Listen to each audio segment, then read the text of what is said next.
Lições Bíblicas.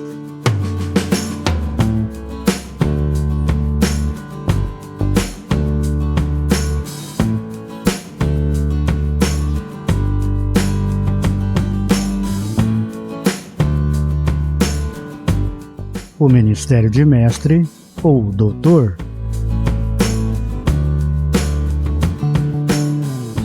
A paz do Senhor.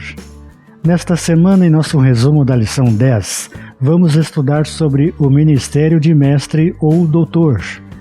Jesus, o mestre por excelência. O ensino das Escrituras na igreja do primeiro século.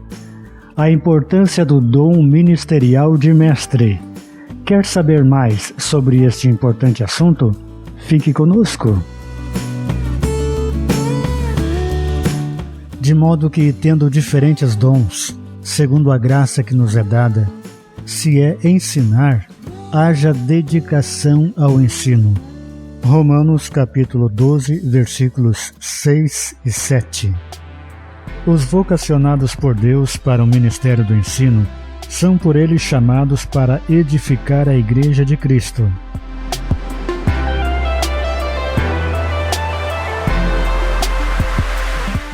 E aconteceu que, concluindo Jesus esse discurso, a multidão se admirou da sua doutrina, porquanto os ensinava com autoridade e não como os escribas. Mateus capítulo 7, versículos 28 e 29. Na igreja que estava em Antioquia, havia alguns profetas e doutores, a saber, Barnabé e Simeão, chamado Níger, e Lúcio, Cirineu, e Manaém, que fora criado com Herodes o tetrarca, e Saulo, Atos capítulo 13, versículo 1. De modo que, tendo diferentes dons, segundo a graça que nos é dada, se é profecia, seja ela segundo a medida da fé, se é ministério, seja em ministrar, se é ensinar, haja dedicação ao ensino. Romanos capítulo 12, versículos 6 e 7. Meus irmãos, muitos de vós não sejam mestres, sabendo que receberemos mais duro juízo. Tiago capítulo 3, versículo 1.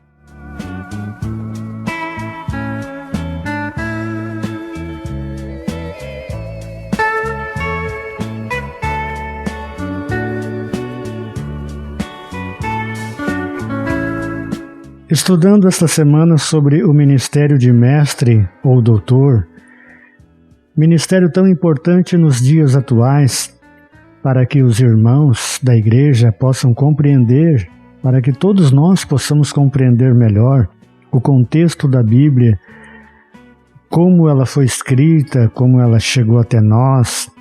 Claro que aqui não é uma aula de bibliologia, e sim o ministério de mestre ou doutor. Mas o ministério do mestre ou doutor, a ferramenta de trabalho dele é a Bíblia, é a Sagrada Escritura que ele vai utilizar para o ensino dos seus alunos. Então nós vamos estudar sobre o ministério do mestre ou doutor. Nós vimos já de início que é uma missão dada por Deus, um ministério dado por Deus. Nós vimos no textuário da nossa lição, quando diz que é dado segundo a graça que nos é dada. Então não é um ministério igual a outro ministério, a uma profissão, a profissão de professor, a um instrutor. Ela não é igual, porque é segundo a graça, é algo espiritual, é alguma coisa que Deus dá, porque nós vimos que Deus tem aqueles que Ele dá para a igreja como pastores, e para auxiliar os pastores, para estar junto, lado a lado ali, ministrando, ensinando a doutrina da palavra de Deus, a doutrina bíblica para a igreja. Então Deus dá segundo a graça estes mestres, esses doutores para auxiliar o pastor. Porque às vezes o pastor não é um doutor, um mestre na palavra. Às vezes ele pode até ter uma certa dificuldade para o ensino da palavra. Então ele tem alguém para lhe auxiliar, tem os mestres. E quando o pastor também é um mestre, ele já traz o alimento, o estudo para as suas ovelhas.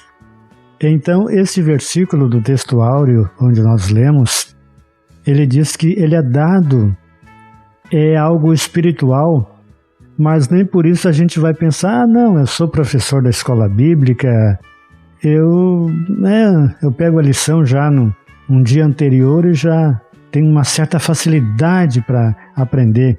Nós vimos que tem que ter um certo preparo, um certo modo de dizer, porque é um preparo.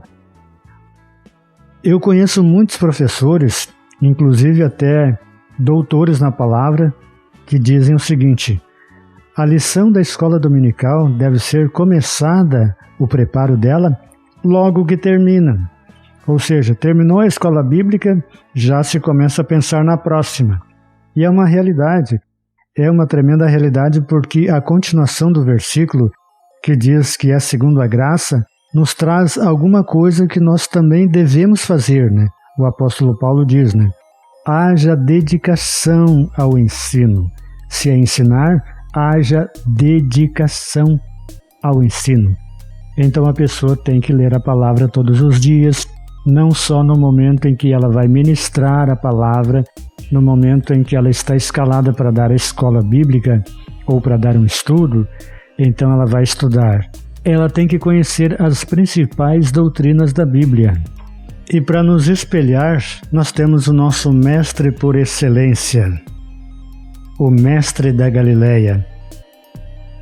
Jesus ensinava com autoridade. As pessoas sentiam algo diferente nele porque ele não ensinava como os fariseus, como os mestres da lei, os doutores da lei. Ele ensinava e vivia o que ensinava e ensinava o que vivia. Os mestres da lei, eles eram aquele tipo de pessoa, faça o que eu digo, mas não faça o que eu faço. Então, as pessoas sentiam isso em Jesus, que ele pregava com uma autoridade que jamais eles tinham visto em palavras de outros mestres, nos mestres da época, nos doutores da lei. Então ele falava com autoridade e a verdade emanava da pessoa dele, de Jesus. Os que ouviam só tinham duas opções, amá-lo ou odiá-lo.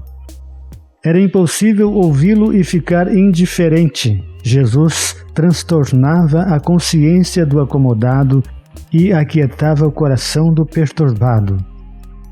Então o mestre, podemos assim dizer teologicamente, para quem estuda teologia, ele faz um curso básico de teologia, depois faz um curso médio, depois ele pode fazer um bacharelado, né? E se aprofundando na palavra de acordo com as suas condições financeiras ou o seu desejo de se aprofundar na palavra. Porque essa história que vai estudar teologia vai ficar frio, como muitos dizem, então o apóstolo Paulo seria o mais gelado de todos. Ele disse a Timóteo, quando ele queria os seus livros, que ele tinha esquecido, ele disse: quando tu vier, Timóteo, traga os meus livros. Ele era um homem de muita leitura, ele era doutor da lei, ele aprendeu nas faculdades, mas a parte espiritual do apóstolo Paulo, ele mesmo diz: o que eu recebi do Senhor, aquilo que também vos ensinei. Então ele recebeu do Senhor. Nós já estudamos em lições anteriores sobre o apóstolo Paulo, o apóstolo que não participou do colegiado ali dos 12, né? Foi fora daquele colegiado ali e teve revelações inefáveis. Enfim, conhecemos bem a palavra, né? Paulo, ele era um teólogo formado. Ele era um doutor na palavra de Deus e ele era pentecostal. Paulo era pentecostal. Então, continuando, nós vimos que depois do bacharelado, nós podemos estudar um mestrado e depois um doutorado. E tudo isso, assim, de uma maneira mesmo sem a pessoa ter um chamado para a obra de Deus, ela pode estudar teologia, porque ela não vai estudar teologia para descobrir se tem um ministério ou não, se tem um chamado ou não. Ela já vai para lá, quando a pessoa vai para lá, ela já tem um chamado, ela já tem a chamada de Deus, já tem um ministério, ela vai para organizar os seus conhecimentos, vai para conhecer melhor a palavra e servir a Deus de uma maneira melhor. Falando em mestrado e doutorado em teologia, isso é coisa mais nova. Mas a Bíblia já nos falava de mestrado e doutorado, o mestre ou doutor, porque é o chamado de Deus. A Bíblia nos diz que Deus separa alguns, como ali em Efésios 4:11, nós vimos uns para evangelistas, outros para pastores, outros para evangelistas, outros para doutores ou mestres, enfim. Então é um chamado, né? Deus separa. Há uma preparação de Deus na vida dessas pessoas para que elas realizem a obra de Deus, ajudando os pastores, os encarregados, a levar a carga junto, a ensinar a igreja. Então, hoje nós temos até dificuldade em chamar um bom professor, que a gente vê que é dedicado, chamá-lo de mestre, chamá-lo de doutor, né? E temos facilidade em chamar um obreiro de evangelista, de presbítero, diácono, auxiliar, de pastor, né? Não temos muito o costume de chamá-lo de mestre ou de doutor. Mas claro que isso também não importa muito. O que importa é o reconhecimento para com esses abnegados homens e mulheres de Deus. Então, o doutor na palavra, aquele que tem o chamado, ele é um exegeta, aquele que busca a essência da palavra, busca na Bíblia, busca nas Sagradas Escrituras a essência da palavra, do que realmente significa aquela palavra. Então esse é o doutor, o exegeta. E o mestre, ele é um professor vocacionado por Deus para ensinar didaticamente a doutrina, a sã doutrina.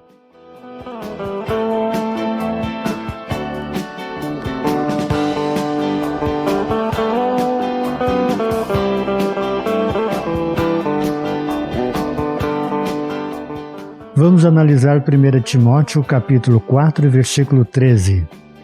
Paulo falando a Timóteo: até a minha chegada, aplica-te à leitura, à exortação, ao ensino. Não te faças negligente para com o dom que há em ti, o qual te foi concedido mediante profecia, com a imposição das mãos do presbítero. Então aqui Paulo está falando a Timóteo, ele está dizendo: aplica-te à leitura, à exortação, ao ensino. Nós podemos observar que esse aplica-te, então ele está dizendo que Timóteo, ele deveria buscar com muito empenho, com dedicação, com concentração a palavra. Ou seja, a palavra é o instrumento de trabalho do mestre, do doutor, do professor da escola dominical. Então é a palavra que ele tem que buscar com empenho. Então, dizendo como alguns, né, vai estudar, vai fazer teologia, vai ficar frio, né? O próprio apóstolo Paulo dizendo a Timóteo, né, aplica-te ao ensino, à leitura, à exortação. Então, necessário é para o mestre, para o professor da escola bíblica, o estudo da palavra de Deus, o estudo sistemático. Ele tem que conhecer a palavra, não vai chegar de qualquer maneira e ministrar a palavra. Ele tem que ter aquele balanceamento que a palavra nos ensina, né? Crescer na graça e no conhecimento. Não pode simplesmente ter uma vida de só oração e não ter um período de ensino da palavra. Aliás, um período de estudo para o ensino da palavra. E não pode também só estudar a palavra e não ter um momento de oração. Então, o professor tem que ter este balanceamento, essa balança na sua vida, para que ele cresça na graça, viva uma vida de oração e consagração, até para que se torne parecido com Jesus, que pregava e ensinava com autoridade. As pessoas sentiam esta autoridade na sua vida, porque ele ensinava e ele vivia. A pessoa, quando acha muito complexo a palavra, a Bíblia, ela acha muito, muito complexo, difícil de entender. O próprio apóstolo Pedro, ele tinha uma admiração pelo apóstolo Paulo, porque ele disse a respeito de algumas coisas que Paulo escreveu. Pedro disse: há pontos difíceis de entender, falando a respeito de Paulo, né? Então, ele falava com admiração com o apóstolo Paulo devido ao seu alto grau de conhecimento e também de revelação. Como já disse há pouco tempo, Paulo falando ali no ato de Santa Ceia, ele dizendo, né, porque eu recebi do Senhor. Então teve revelações, teve coisas que ele recebeu diretamente do Senhor e teve outras que ele adquiriu na faculdade onde ele participou e se tornou doutor. Então nós vimos que quando há essa complexidade, quando a pessoa busca na complexidade da palavra e busca e às vezes se torna tão difícil, já é quase o momento de ministrar a escola e ainda não se tem uma definição para algumas coisas que mesmo estudando parecem tão difíceis, né? Toda aquela dificuldade e complexidade de uma determinada palavra, que às vezes parece tão difícil, né? Quando o professor consegue penetrar nesta complexidade e consegue então digerir e passar para o aluno, isso se torna muito fácil e se torna muito compreensível do aluno, porque antes o professor penetrou naquela complexidade e tornou simples, tornou compreensível para o aluno. Não vai para lá ficar falando difícil, querer enfiar um dicionário goela abaixo no aluno, ou um livro teológico goela abaixo no aluno, né? Tem que ter em consideração que a escola bíblica é um curso básico de teologia. Ele não é um curso avançado, não é um bacharelado, um mestrado, enfim. A escola bíblica é um curso básico de teologia com algumas partes assim, tendo um pouco do médio, né? Um pouco da matéria de teologia, da teologia de um curso médio. Pouca coisa, né? Então o professor, se ele tem muito conhecimento, muita coisa que ele poderia passar, então ele deve baixar o seu nível para que ele possa então se tornar compreensível. O próprio apóstolo Paulo diz, né? Melhor ele falar aí 5 palavras ou 2 palavras que seja compreensível do que ficar aí 1 hora inteira no culto falando, na escola falando, e depois a pessoa, olha, muito lindo o que ele falou, né? Fiquei assim, nunca vi uma palavra tão bonita, mas eu não entendi nada. Eu não entendi. Chegar em casa eu vou procurar no dicionário ver o que significa tudo isso. Então, a Bíblia, nós vimos que ela tem várias versões que nós podemos estudar, podemos trazer à tona muita coisa para passar para os nossos alunos, né? Eu sei que você tem aí uma Bíblia de estudo, né? E nós temos mesmo que ter várias Bíblias de estudo. Claro que temos que ter elas em várias versões. A Bíblia de Almeida Revista e Corrigida, Almeida Revista e Atualizada, a versão na linguagem de hoje. Então depois vamos preparar o nosso estudo com essas várias versões e vamos trazer uma matéria mais simples e mais compreensível para o nosso aluno.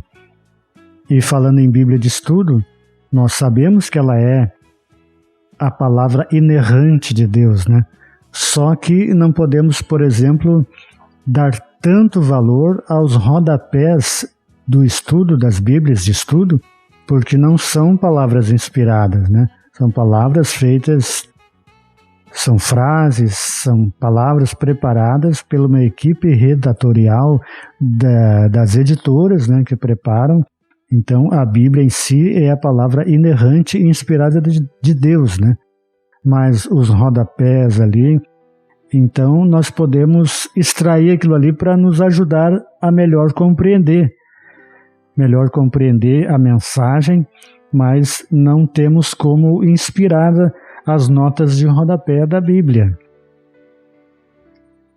Então, nós já vimos várias coisas sobre o ministério de mestre, nós vimos que é um chamado de Deus, nós vimos que muito antes da teologia ter o curso de mestre ou doutor, a Bíblia já registrava que Deus separou mestres, doutores, para auxiliar o seu pastor, auxiliar na igreja, trazendo a sã doutrina. Então, é nosso dever conhecer as principais doutrinas da Bíblia para poder passar para a igreja. E ninguém queira ser mestre também. Daí você vai me dizer, mas como se Deus separou, se há necessidade? Você ainda disse no início do vídeo que há necessidade nos dias de hoje, de mestres na igreja. Agora você vem dizer que muitos não queiram ser mestre? A Bíblia nos diz isso no sentido de que muitos querem ser por causa do status. Muitos querem ser mestre por causa da posição. Então, o mestre ele terá um julgamento muito mais severo. O compromisso dele é muito maior. Ele tem o compromisso de ensinar a palavra de Deus, essa doutrina. Nós vimos também Jesus não queimando etapas na sua vida. Ele veio como 100% Deus, 100% homem. Então, ele não queimou etapas. Ele se assentava junto aos doutores para aprender. Ele teve que aprender a ler, teve que aprender a escrever. Ele teve as etapas que todo menino tem, todo jovem tem. Então ele se sentava para ouvir. E a Bíblia nos diz que ele crescia em sabedoria, em estatura.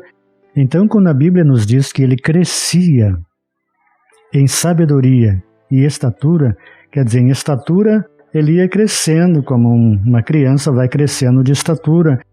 Crescer em sabedoria quer dizer que vai aumentando o conhecimento, a sabedoria, vai aumentando, quer dizer que ele está aprendendo, ele teve que aprender. E nós muitas vezes não queremos aprender, queremos ir para a oração e achar que só na oração vamos receber tudo de mão beijada. Não estou dizendo que o crente não deve orar, deve ter uma vida exemplar de oração, de consagração, aquele balanceamento que já falei, né? Mas o estudo sistemático da sua ferramenta de trabalho que ele vai usar para com os seus alunos é a Bíblia. Então ele deve conhecer mais do que os seus alunos, mais do que os obreiros, e não deve ser aquela pessoa soberba que só pelo fato de saber, às vezes até mais do que o seu encarregado ou que o seu pastor, se tornar uma pessoa arrogante. Não, ele está ali, sabe mais porque Deus o colocou ali para aquela posição.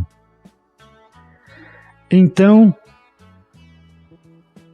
nós vimos que a pessoa, o crente, prega a palavra, como diz a Escritura, né? Ide fazer discípulos.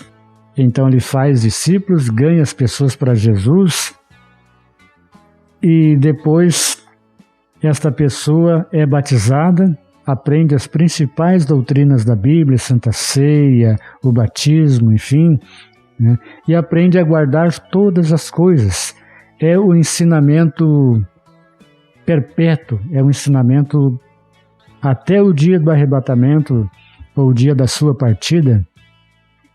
É um aprendizado que dia após dia a pessoa vai aprendendo. É um discipulado que não acaba com o curso de discipulado que normalmente as igrejas têm.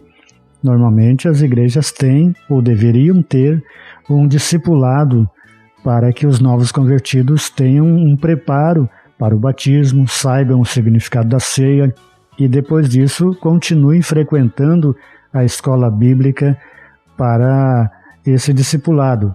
E persevere então nessa doutrina, nesse ensino, assim como os primeiros discípulos perseveravam na doutrina dos apóstolos, quer dizer, no ensino dos apóstolos. Então os novos convertidos possam continuar aplicados neste ensino, né? Então devemos gastar tempo para o preparo da nossa lição. A gente gasta tempo em tantas coisas, gasta-se tempo e às vezes a hora passa e a gente nem viu que o tempo voou. E quando é para o preparo da palavra de Deus, preparo para o ensino da palavra, a gente acha que com 15 minutos vai se resolver tudo, né?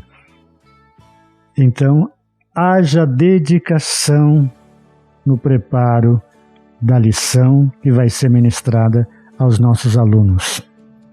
O ensino das Escrituras na igreja do primeiro século. Uma ordem de Jesus.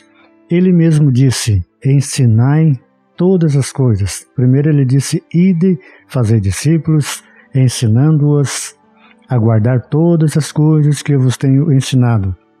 Então isto significa que os discípulos de Jesus, tanto aqueles discípulos quanto nós que nos tornamos discípulos, nós vamos fazendo discípulos e aquele discipulado que falamos anteriormente, e depois disso há um discipulado constante, um discipulado eterno, podemos assim dizer, um discipulado que a pessoa vai aprendendo até o arrebatamento da igreja ou até a sua partida. Ela vai sempre aprendendo, é um discipulado que não termina, sempre tem que aprender. Uma pessoa pode estudar, se ela vivesse 100 anos estudando a cada dia a palavra de Deus, ela não esgotaria o conhecimento de Deus e da sua palavra. A doutrina dos apóstolos se refere ao conjunto de ensinos dos apóstolos, o que os apóstolos aprenderam com Cristo, convivendo com Ele, receberam de Deus aquele conhecimento, aquela convivência com Cristo.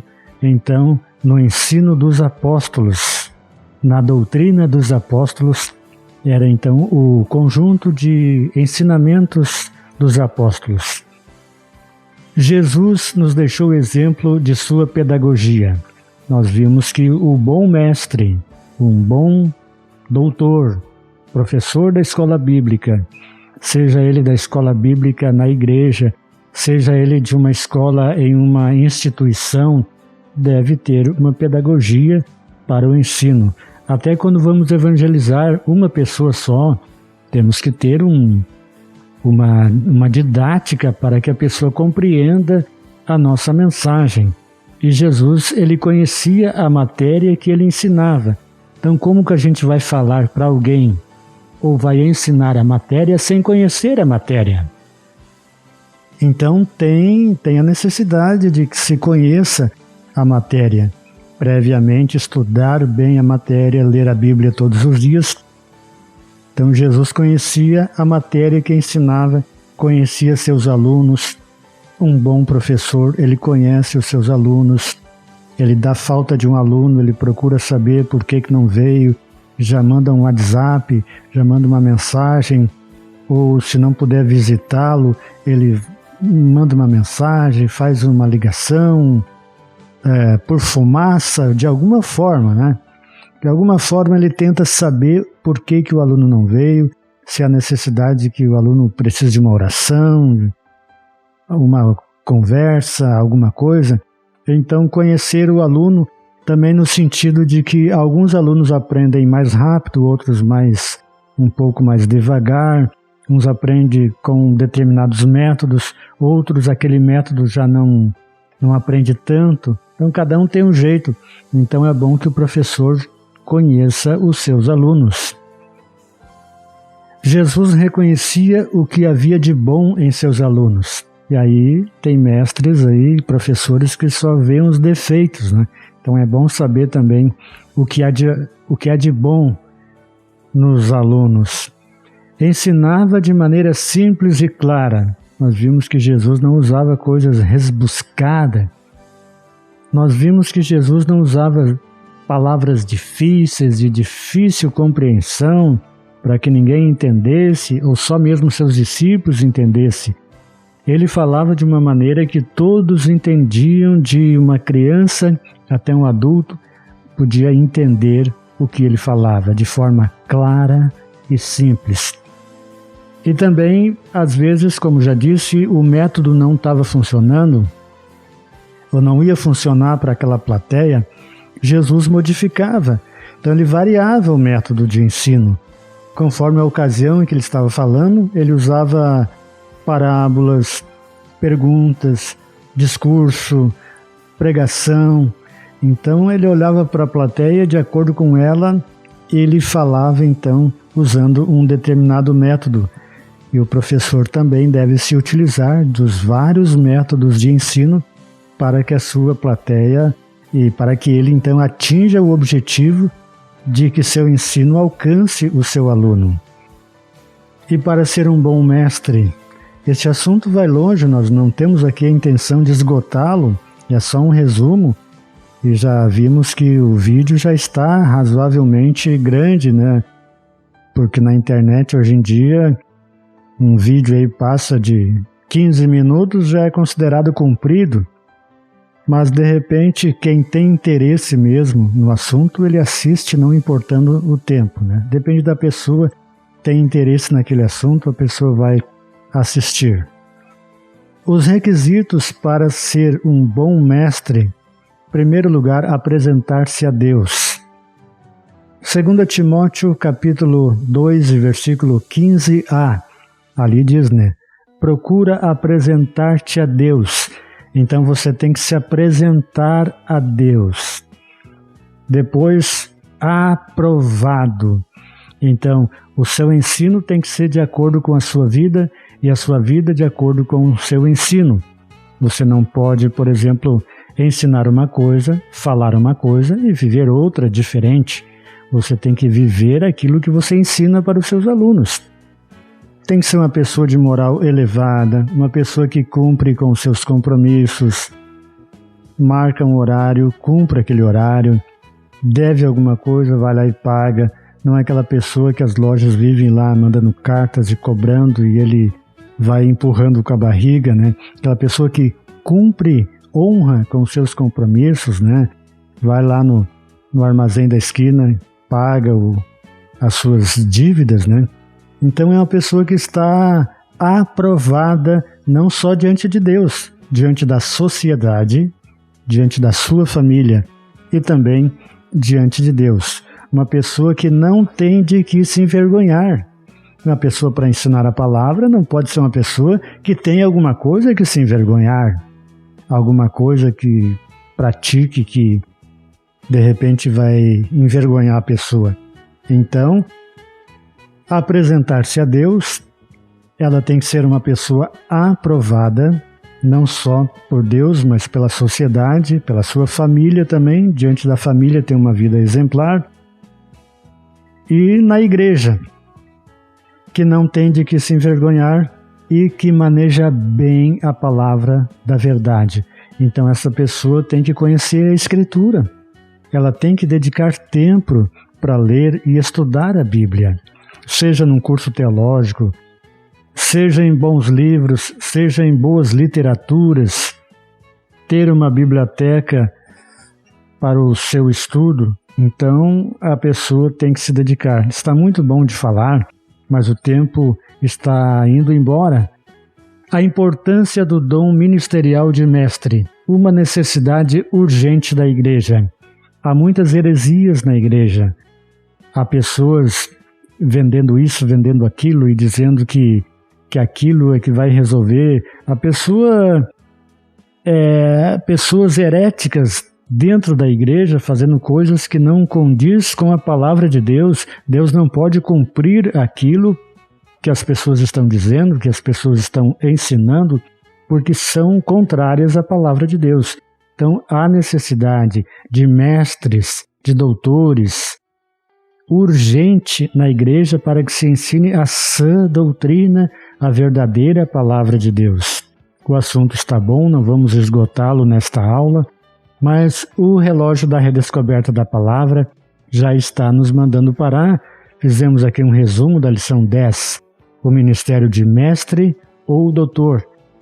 A gente convida você para que na próxima semana estejamos juntos novamente para estudar a lição 11, o presbítero, bispo ou ancião.